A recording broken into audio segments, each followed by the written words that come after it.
Hello दोस्तों, मैं आपका एक बार फिर से स्वागत करता हूं हमारे YouTube channel Prince education Jaipur में। और दोस्तों, हम देख रहे थे राष्ट्रपति और राष्ट्रपति संबंधित विभिन्न अनुच्छेद। तो दोस्तों, उसमें हम देख रहे थे पिछली क्लास में राष्ट्रपति की विधायी शक्तियों के बारे में। और दोस्तों, अब हम अगली कड़ी में देखेंगे राष्ट्रपति की न्यायिक शक्तियाँ। तो न्यायिक शक्तियों में दोस्तों पहली कौन सी आते हैं? पहला आता है अनुच्छेद 124। कौन सी शक्तियों में? जो न्यायिक शक्तियाँ हैं।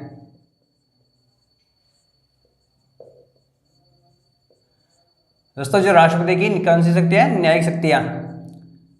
इनमें अनुच्छेद जो 124 है,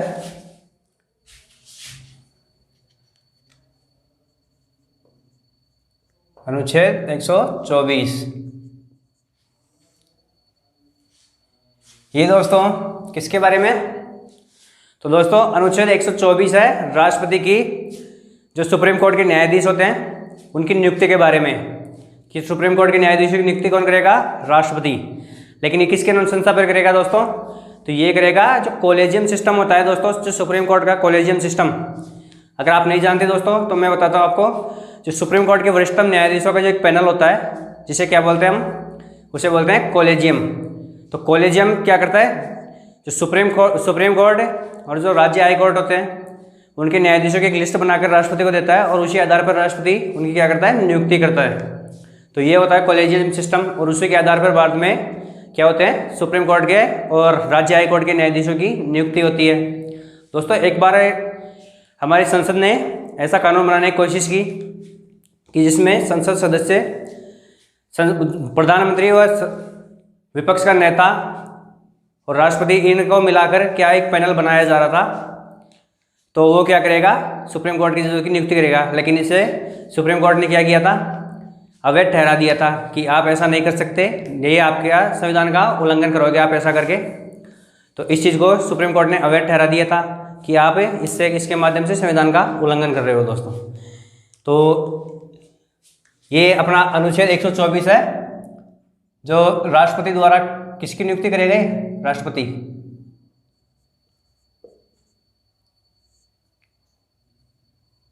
राष्ट्रपति क्या करेगा? सुप्रीम कोर्ट के न्यायाधीशों की नियुक्ति।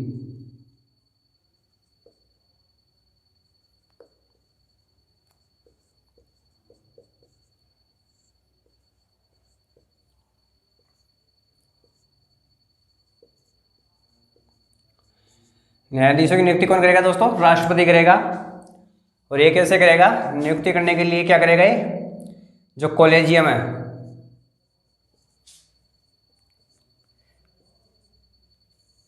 क्या करेगा? कॉलेजियम की अनुशंसा पर।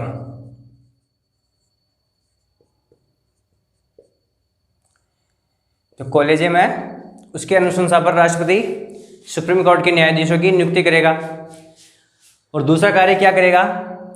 दूसरा कार्य करेगा इनकी शपथ दिलाने का कार्य।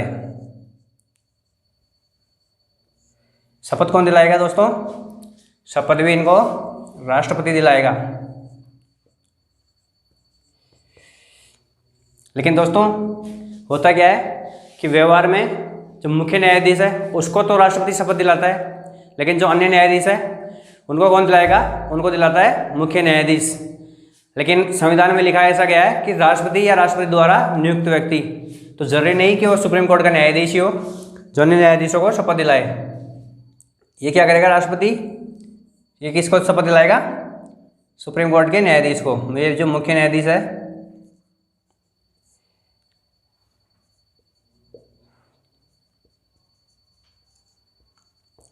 मुख्य न्यायाधीश को शपथ दिलाएगा राष्ट्रपति दिलाएगा दोस्तों। लेकिन जो अन्य न्यायाधीश हैं, अन्य न्यायाधीशों को शपथ कौन दिलाएगा?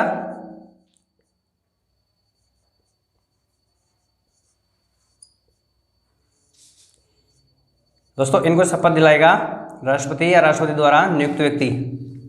वैसे आमतौर पर देखा जाता है कि इनको शपथ दिलाता है जो मुख्य न्यायाधीश है।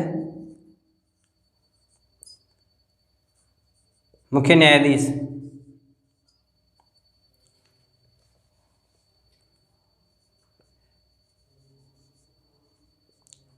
मुख्य न्यायाधीश दोस्तों इनको शपथ दिलाता है। लेकिन संविधान में लिखा गया है कि राष्ट्रपति या उसके द्वारा नियुक्त व्यक्ति। तो कौन दिलाता है दोस्तों? राष्ट्रपति द्वारा नियुक्त व्यक्ति।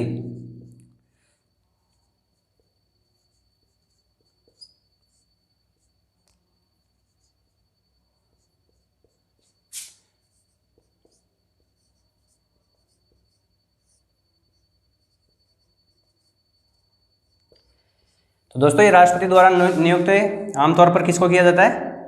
जो मुख्य न्यायाधीश है इसी को राष्ट्रपति द्वारा नियुक्त किया जाता है दोस्तों। यही अन्य न्यायाधीशों को शपथ दिलाता है दोस्तों। तो ये थी अनुच्छेद 124 की बात। तो अब हम देखते हैं अनुच्छेद 126 के बारे में। अनुच्छेद 126 दोस्तों, अनुच्छेद 126 ये बताता है कि अगर सुप्रीम कोर्ट में क्या हो, मुख्य न्यायाधीश का पद रिक्त हो जाए। अगर सुप्रीम कोर्ट में मुख्य न्यायाधीश का पद रिक्त हो जाए दोस्तों, तो क्या होगा? तो राष्ट्रपति किसी भी अन्य न्यायाधीश को क्या कर सकता है? अन्य न्यायाधीश को कार्यवाहक न्यायाधीश नियुक्त कर सकता है। इसके बारे में बताता मैं कि जो मुख्य न्यायाधीश है,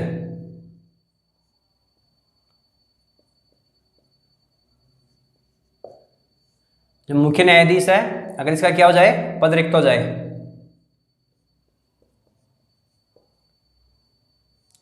पद रिक्त हो जाए तो क्या होगा दोस्तों? तो राष्ट्रपति किसी भी अन्य न्यायाधीश को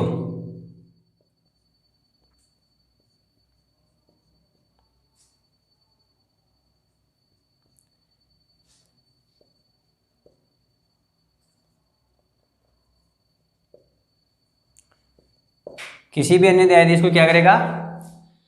राष्ट्रपति नियुक्त कर सकता है दोस्तों। अन्य न्यायाधीश को क्या करेगा? मुख्य न्यायाधीश नियुक्त कर सकता है।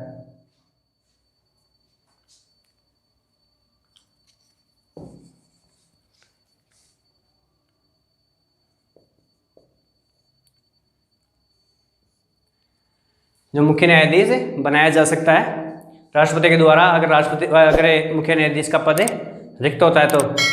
लेकिन दोस्तों आमतौर पर देखा गया है कि जो मुख्य न्यायाधीश होता है सीजेआई, उसकी जगह वरिष्ठतम जो न्यायाधीश होता है उसी को क्या किया जाता है?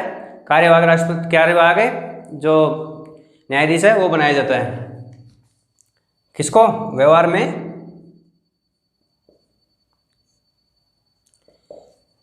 जो वरिष्ठतम न्यायाधीश है,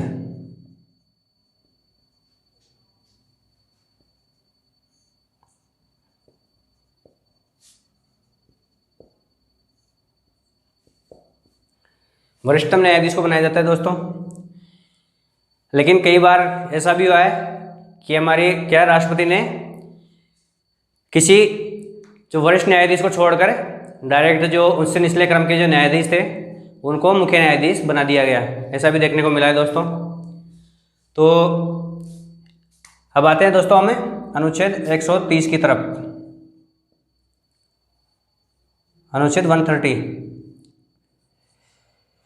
तो दोस्तों अनुच्छेद 130 हमें बताता है कि जो सुप्रीम कोर्ट की जो मुख्य बेंच है वो कहाँ पे है? नई दिल्ली में। तो दोस्तों अगर मान लीजिए कि जो दक्षिण भारत में क्या हो, अगर कोई मुद्दा हो तो वहाँ से लोग कहाँ पे आएंगे? दिल्ली में। तो दोस्तों अगर क्या चाहे, जो सुप्रीम कोर्ट का मुख्य न्यायाधीश चाहे तो राष्ट्रपति से परामर्श करके उस सुप्रीम कोर्ट की एक बैठक या बेंच वहाँ पे स्थापित कर सकता है, दक्षिण भारत में भी। और दोस्तों ऐसा बहुत बार हो चुका है दोस्तों। तो अनुच्छेद 130 हमें बताता है कि जो मुख्य न्यायाधीश है, मुख्य न्यायाधीश ये क्या कर सकता है दोस्तों? ये राष्ट्रपति से क्या करेगा? परामर्श।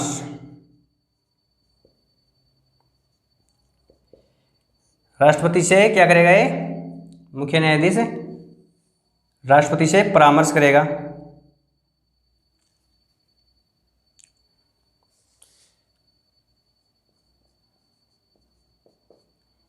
राष्ट्रपति से क्या करेगा? परामर्श करके सुप्रीम कोर्ट की बैठक अन्यत्र कर सकता है स्थापित।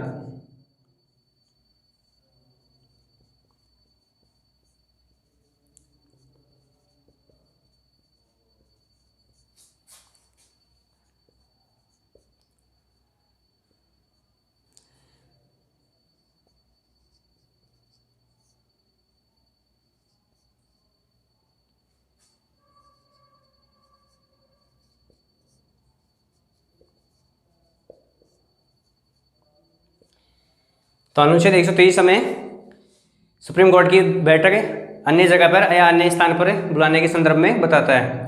तो दोस्तों ऐसा पहले बहुत बार हो चुका है कि सुप्रीम कोर्ट की बैठक किसी अन्य मुख्य पीठ है उससे हटकर अन्य जगह पर स्थापित की गई हो। तो दोस्तों एक बार स्क्रीनशॉट ले लीजिए आप, फिर हम आगे देखते हैं। हाँ दोस्तों, आपने स्क्रीनशॉट ले लिया। तो दोस्तों अब हम देखते हैं अनुच्छेद 216 के बारे में। तो दोस्तों गर्मी बहुत ज़्यादा हो रही है, तो दोस्तों लेकिन आपको गर्मी की तरफ ध्यान नहीं देना। मैं भी गर्मी की तरफ ध्यान नहीं दे रहा हूँ दोस्तों, मेरा फोकस केवल आपको पढ़ाने पे है।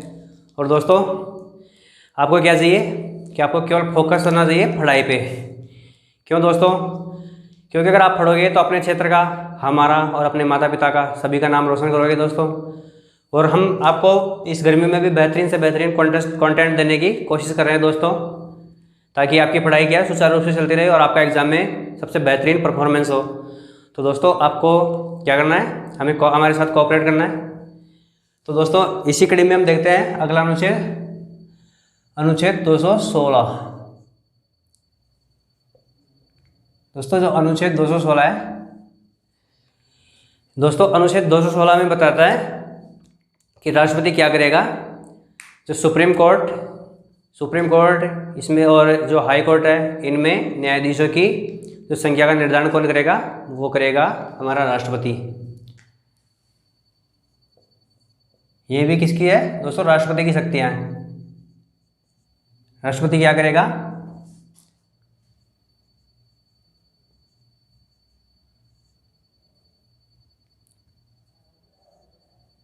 उच्चतम व उच्च न्यायालयों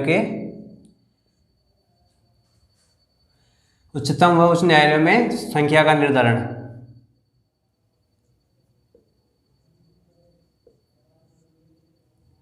किसकी संख्या दोस्तों? तो दोस्तों संख्या किसकी होगी? ये न्यायाधीशों की संख्या का निर्धारण करेगा।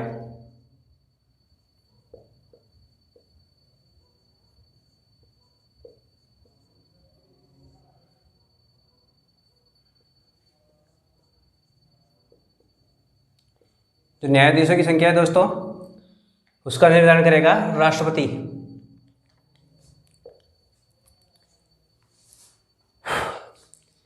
तो दोस्तों ये है अनुच्छेद 216 की कहानी। तो दोस्तों अभी हम देखते हैं कि वर्तमान में सुप्रीम कोर्ट में न्यायाधीशों की संख्या है 34। इससे पहले 31 हुआ करती थी दोस्तों।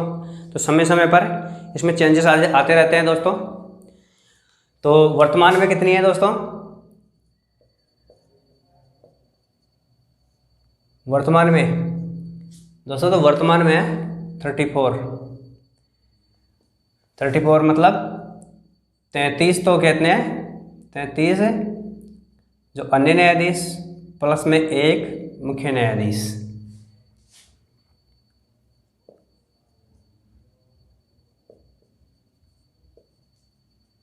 अन्य प्लस मुख्य न्यायाधीश।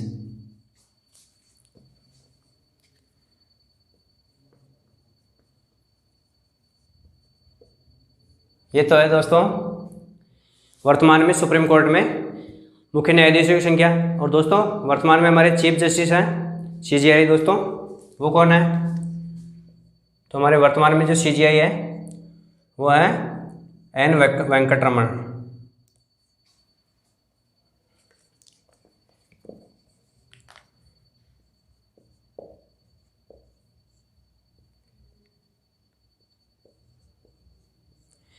दोस्तों जो हमारे CJI N वेंकटरमण है, ये कौन से CJI दोस्तों? ये है 48वें मतलब 48वें CJI हैं दोस्तों ये। और इसी तरह दोस्तों जो हाई कोर्ट्स हैं उनमें भी सदस्यों की नियुक्ति, उनके जो न्यायाधीशों की नियुक्ति कौन करेगा दोस्तों? वो राष्ट्रपति ही करता है दोस्तों। जो हाई कोर्ट है,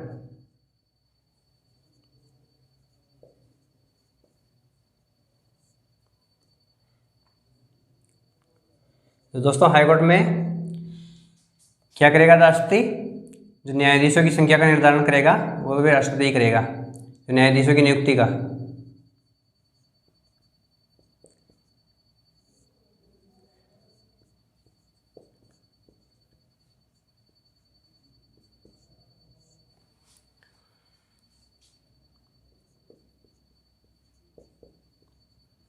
ये भी दोस्तों राष्ट्रपति के द्वारा ही की जाएगी। जो हाईकोर्ट में जो न्यायाधीश होते हैं उनकी नियुक्ति भी हाईकोर्ट के द्वारा राष्ट्रपति के द्वारा ही की जाती है। और ये भी कॉलेजियम की सिफारिश पर की जाती है दोस्तों, किसी राज्य के राज्यपाल या मुख्यमंत्री की सिफारिश पर नहीं की जाती है। हाँ दोस्तों, ये बात थी जो अनुच्छेद 217 है। दोस्तों अनुच्छेद 217 में बताया गया है कि हाईकोर्ट के जो न्यायाधीश हैं उनकी नियुक्ति राष्ट्रपति के द्वारा की जाएगी दोस्तों, और न्यायाधीशों की संख्या का क्या करेगा दोस्तों, निर्धारण करेगा। तो ये चीज़ें थी अनुच्छेद 216 व 217 में। और दोस्तों जो हमारे राजस्थान हाईकोर्ट में वर्तमान में 50 न्यायाधीश है दोस्तों। राजस्थान हाईकोर्ट के बारे में आपको दे देता हूँ मैं थोड़ा। तो इसमें दोस्तों जो राजस्थान हाईकोर्ट है, राजस्थान हाईकोर्ट है दोस्तों, इसमें कितनी है, इसमें वर्तमान में जो 50 सदस्य संख्या है, 50 है न्यायाधीशों की संख्या है, कितनी है, 50।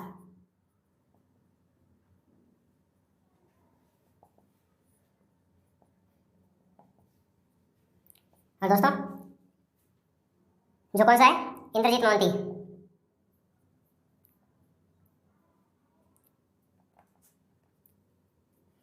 जो दोस्तों इंद्रजीत मोहंती है, ये राजस्थान हाईकोर्ट के कौन से न्यायाधीश है दोस्तों, ये 37वें नंबर के न्यायाधीश है। दोस्तों 37वें नंबर के न्यायाधीश है जो इंद्रजीत मोहंती है, राजस्थान हाईकोर्ट में। तो दोस्तों जो राजस्थान के हाईकोर्ट में जो हाईकोर्ट के जो न्यायाधीश हैं इनकी नियुक्ति राष्ट्रपति करता है दोस्तों। तो इनका ट्रांसफर कौन करता है, तो दोस्तों ट्रांसफर भी राष्ट्रपति के द्वारा किया जाता है दोस्तों। ये चीज़ें हैं अपनी अनुच्छेद 222 में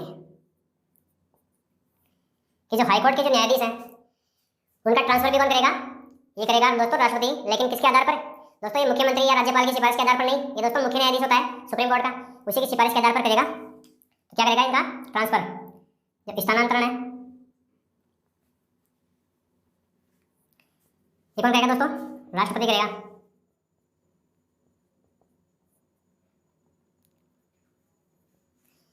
किसकी सिफारिश के आधार पर दोस्तों, जो हमारा मुख्य न्यायाधीश है,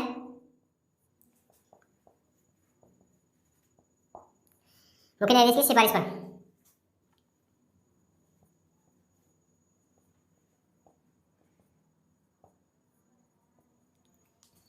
तो दोस्तों इनका ट्रांसफर एक जगह से दूसरी जगह होता रहता है।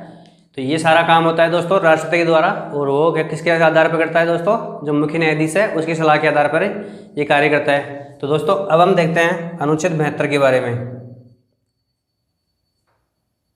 दोस्तों जो अनुच्छेद 72 है 72, ये बताता है दोस्तों हमें राष्ट्रपति की समाधान की शक्तियों के बारे में।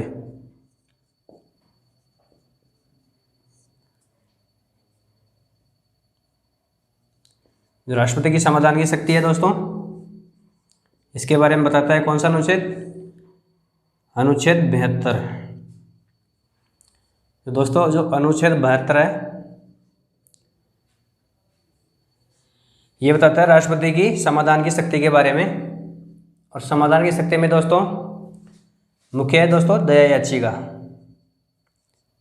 राष्ट्रपति के पास आमतौर पर दया याचिकाएं आती हैं।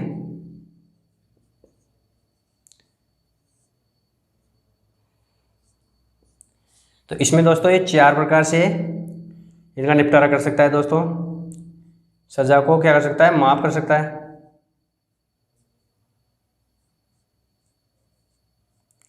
दूसरा दोस्तों ये क्या कर सकता है, सजा को कम कर सकता है।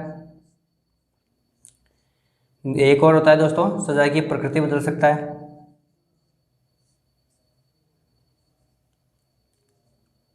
प्रकृति बदलना।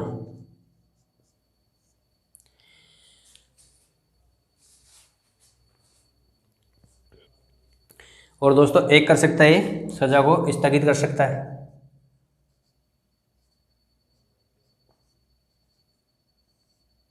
तो दोस्तों ये चारों को मैं आपको समझा देता हूँ। जब राष्ट्रपति के पास अगर दया याचिका आती है तो दोस्तों उसमें क्या करेगा राष्ट्रपति, सजा को या तो पूरी तरह से माफ़ कर सकता है। राष्ट्रपति ने कह दिया कि नहीं अब इसको सज़ा नहीं दी जाएगी, तो उसको वो माफ़ भी कर सकता है पूरी तरह से, और उस सज़ा को क्या कर सकता है, कम कर सकता है। जैसे अगर किसी को क्या मिला है 20 साल की सज़ा मिली है तो उसे 10 साल की या 5 साल की भी कर सकता है। और तीसरा दोस्तों उसकी प्रकृति बदल सकता है राष्ट्रपति, कि जैसे अगर सज़ा मिली है मौत की, फांसी की सज़ा मिली है तो राष्ट्रपति उसे उम्र कैद में बदल सकता है दोस्तों। और एक होता है दोस्तों स्थगित करना, राष्ट्रपति उसे कुछ समय के लिए रोक सकता है कि आप इसको अभी सजा नहीं दे सकते, तो राष्ट्रपति उस पर रोक भी लगा सकता है। ये होता है दोस्तों राष्ट्रपति की संवैधानिक शक्ति के अंतर्गत। लेकिन दोस्तों ये क्या है, मजे की बात यह है दोस्तों कि ये क्या है, ये भी राष्ट्रपति की क्या नहीं है, संविवेकी शक्ति नहीं है दोस्तों। ये इस पर भी क्या है, मंत्रिपरिषद की अनुशंसा की जरूरत पड़ती है दोस्तों। तो ये क्या नहीं है, राष्ट्रपति की संविवेकी शक्ति नहीं है।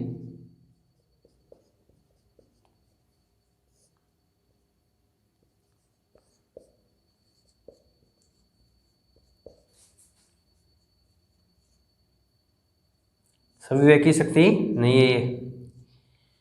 क्या करेगा ये, जो मंत्रिपरिषद है, मंत्रिपरिषद, दोस्तों मंत्रिपरिषद है,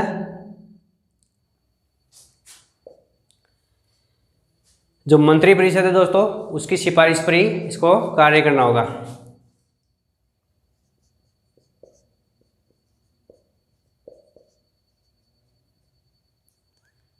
राष्ट्रपति है दोस्तों, ये मंत्रिपरिषद की सिफारिश पर ही सजा को कम ज़्यादा या स्थगित करना, इस तरह के कार्य मंत्रिपरिषद की सिफारिश पर ही करेगा दोस्तों। ये इसकी संविवेकीय शक्ति नहीं है। और दोस्तों एक और बात बताऊँ आपको मैं, तो दोस्तों इसी शक्ति के संदर्भ में एक बात और है कि राष्ट्रपति क्या है, जो राष्ट्रपति की जो समाधान की शक्ति है दोस्तों, ये किस तरह की शक्ति है, इसकी न्यायिक समीक्षा की जा सकती है दोस्तों। क्या की जा सकती है, इसकी न्यायिक समीक्षा।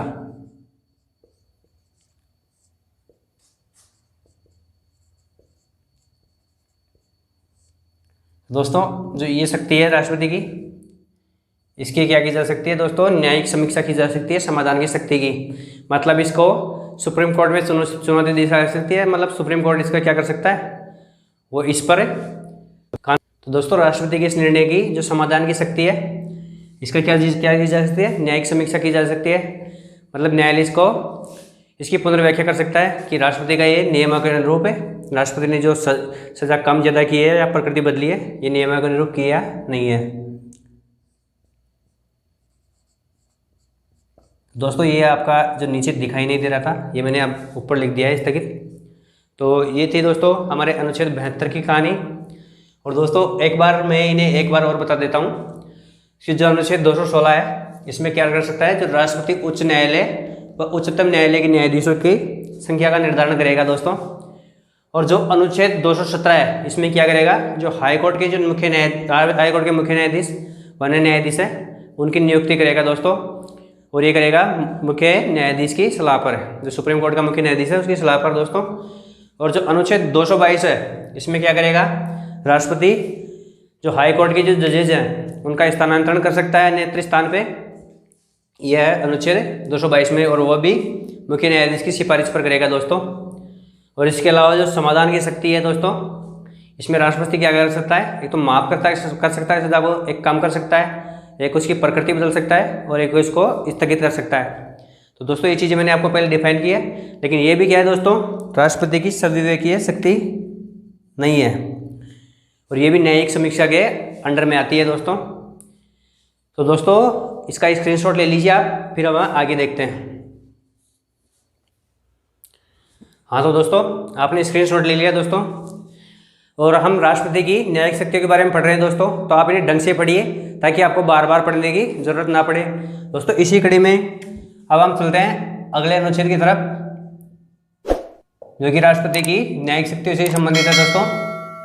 अनुच्छेद 143, अनुच्छेद 143 दोस्तों, ये किससे संबंधित है दोस्तों, यह राष्ट्रपति के परामर्श मांगने से संबंधित है दोस्तों, कि राष्ट्रपति क्या करेगा, सुप्रीम कोर्ट से परामर्श मांग सकता है।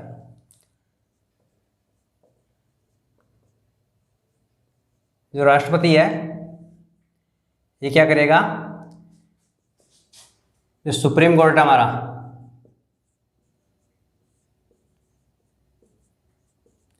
उससे क्या कर सकता है, परामर्श मांग सकता है।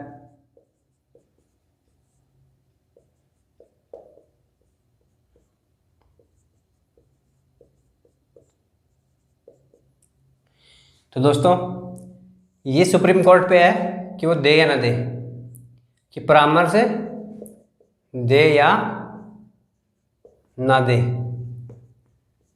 तो दोस्तों ये सुप्रीम कोर्ट अगर परामर्श देना चाहे तो दे सकता है, और अगर चाहे कि राष्ट्रपति को हम परामर्श नहीं देंगे तो राष्ट्रपति के मांगने पर वो परामर्श भी नहीं भी दे सकता है, कि अगर वो नहीं चाहे तो वो नहीं भी नहीं देगा। और इसके अलावा दोस्तों जो हमारे राष्ट्रपति को भी ऐसी शक्ति है कि जो परामर्श सुप्रीम कोर्ट ने दिया है, क्या किया है दोस्तों, जो परामर्श सुप्रीम कोर्ट ने दिया है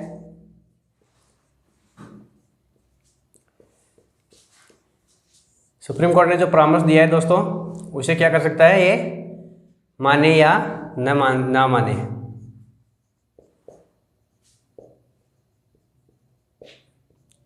कि राष्ट्रपति जो परामर्श दिया गया है दोस्तों सुप्रीम कोर्ट के द्वारा, परामर्श किसके द्वारा दिया गया है दोस्तों, परामर्श दिया गया है सुप्रीम कोर्ट द्वारा। तो अगर राष्ट्रपति चाहे तो इसे माने या फिर ना माने, ये राष्ट्रपति के ऊपर निर्भर करता है दोस्तों। तो इसी कड़ी में एक चीज़ और है दोस्तों, कि राष्ट्रपति को अगर सुप्रीम कोर्ट परामर्श देगा तो उसे माने या ना माने, और अगर सुप्रीम कोर्ट चाहे कि राष्ट्रपति को हम परामर्श दे या ना दे, लेकिन अगर जो संविधान के लागू होने से पहले की जो कोई संधि या समझौते हैं दोस्तों, उस पर अगर राष्ट्रपति सुप्रीम कोर्ट से परामर्श मांगता है दोस्तों, तो क्या करना चाहिए, सुप्रीम कोर्ट को परामर्श देना अनिवार्य है। वो सुप्रीम कोर्ट को परामर्श जरूर देगा, वो उसके लिए मना नहीं कर सकता कि हम आपको परामर्श नहीं देंगे। तो संविधान लागू होने से पहले के संधि या समझौतों पर सुप्रीम कोर्ट राष्ट्रपति को परामर्श देना अनिवार्य है, तो वो परामर्श जरूर देगा। किस पे देगा दोस्तों, जो हमारा संविधान लागू हुआ है,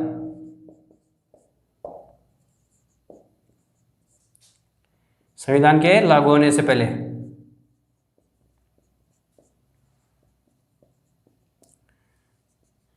होने से पहले के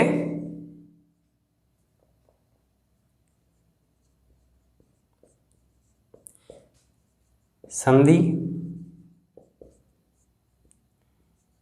या समझौते पर।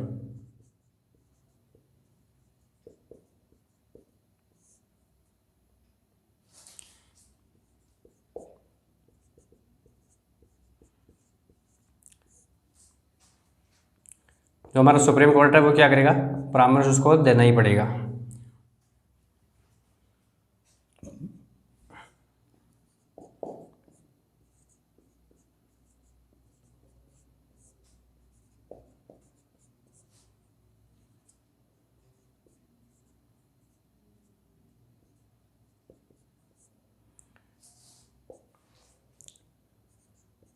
वह क्या नहीं कर सकता, वह मना नहीं कर सकता।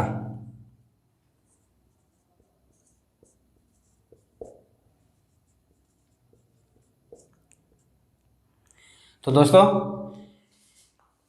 जो सामान्य मामले हैं उन पर तो अगर सुप्रीम कोर्ट चाहे तो परामर्श दे या ना दे, और राष्ट्रपति माने या ना माने। लेकिन जो दोस्तों संविधान के लागू होने से पहले की जो विधि या समझौते हैं, संधि और समझौते हैं, उन पर राष्ट्रपति अगर सुप्रीम कोर्ट से परामर्श मांगता है तो दोस्तों सुप्रीम कोर्ट का एक अधिकार है, ये कर्तव्य बनता है कि वो राष्ट्रपति को इस पर परामर्श दे। और दोस्तों ये बाध्यकारी है सुप्रीम कोर्ट पे कि उसको परामर्श देना ही पड़ेगा। तो दोस्तों आज के लिए बस इतना ही। हम मिलेंगे दोस्तों अब नेक्स्ट क्लास में। तब तक के लिए दोस्तों जो न्यायिक शक्ति का चैप्टर मैंने आज को आपको पढ़ाया है दोस्तों, उसको बहुत अच्छी तरह से पढ़ लेना आप, और अच्छे से समझ लेना दोस्तों। क्योंकि दोस्तों अगर आपने एक बार कॉन्सेप्ट समझ लिया तो आपको बार बार पढ़ने की ज़रूरत नहीं पड़ेगी। और दोस्तों अगर आपको कोई दिक्कत या परेशानी आ रही है या कोई चीज़ समझ में नहीं आई तो दोस्तों आप क्या कीजिए, कमेंट कीजिए। कमेंट के माध्यम से हम उसका सॉल्यूशन जरूर करेंगे दोस्तों।